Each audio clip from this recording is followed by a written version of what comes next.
Happy Monday, NVA fans. We're here with the final team breakdown.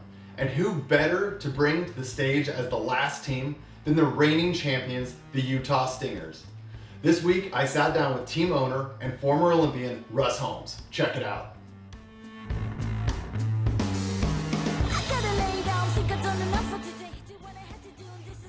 I'm joined today by owner, player, and the man that really does it all for the Utah Stingers, Mr. Russ Holmes. Russ, thanks so much for joining me. Thank you, Nick, for having me. It's a pleasure to be with you, man. Absolutely, always is. You know, everyone that saw the Stingers take the court in November of last season, or last year, 2020, for that showcase event, it was clear that you guys were leaps and bounds ahead of where everyone else was. You guys took first place and just played consistent volleyball all weekend long. Obviously, that's got to feel great. But as the owner, going into the offseason, what is your process? I mean, you want to keep improving the squad, I'm sure, but what was your mentality like?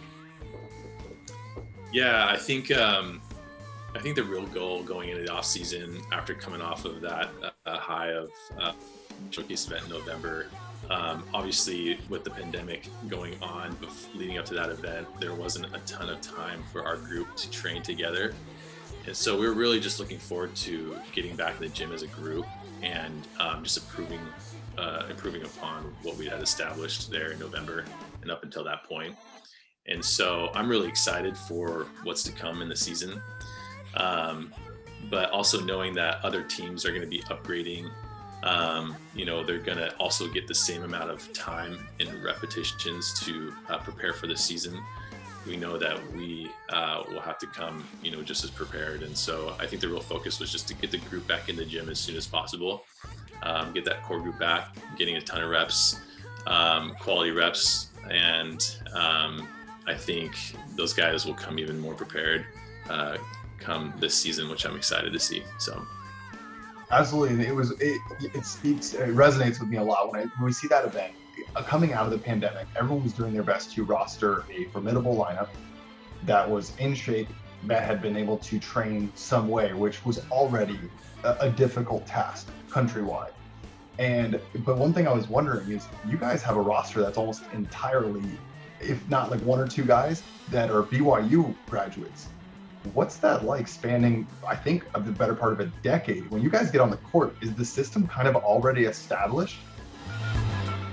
Yeah, I mean, the whole idea when getting the team together, I was super excited to know that we had sort of that pipeline from BYU still around and locally in the area to draw upon, that talent to draw upon. And so I think it may have given us a little more advantage knowing that those guys had played a lot together in previous years collegiately. There are some established systems in place, from having played together before, and all coming from the same type of, training, coaching and systems out of BYU. And so, I think it definitely helps. And as a former BYU alumni, it just made me super excited to get that group back together. And I could tell that they were just a group of guys that were super excited to, again, just get back together, compete again on the court. They hadn't done it for, quite a time together. So I think it was a lot of fun for them, and it was just great to see their enjoyment again in competing together as a group, as they did before in collegiately in BYU. Yeah. Now, so if I'm not mistaken, you finished your professional career. For anyone that doesn't know, former Olympian, USA men's national team member. You played in World Cups. I believe you won one in 2014, if I'm not mistaken. You finished overseas in 2017. And then from there, you actually played with Blizzard, which was the former OC Stunners, in the 2017 NVA Showcase out in Las Vegas. So that was right off of there. What was kind of your journey from that point when you got introduced into the NBA to where you are now, bringing the Stingers to Utah?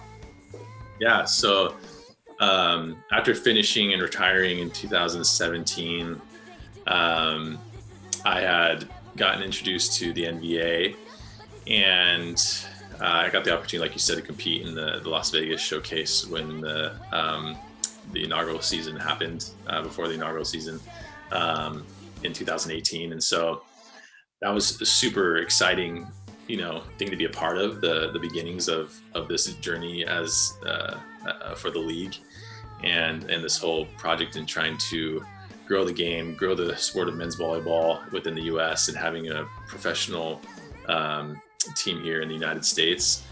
And after that showcase event, I kind of was in the background working with the NVA and the NVA owner on some things. And it wasn't until about 2019, So yeah, 2019 season, that the NBA was looking to grow and expand. And I pitched the idea that I think I have, the opportunity to create a team out in Utah for the league, to expand its, just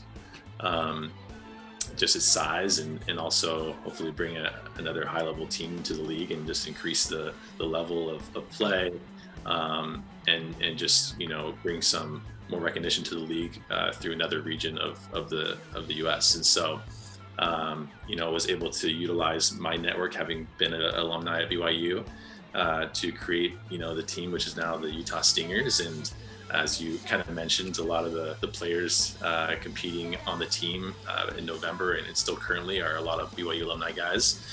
And so, super honored and excited to, have this opportunity to just, be a part of this great journey with the NBA, to have my own team, to be able to just bring awareness to the sport, not only nationally, but locally there in Utah, to strengthen men's volleyball there in that region.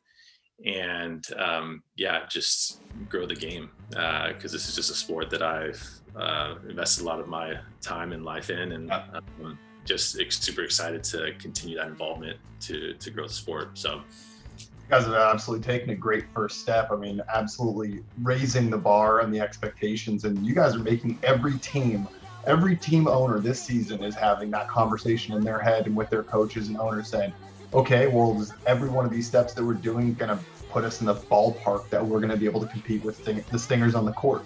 Because if it's not the right move, and we need to do more. You guys were just an absolute pleasure to watch in November, and I'm excited to see it, in the upcoming season.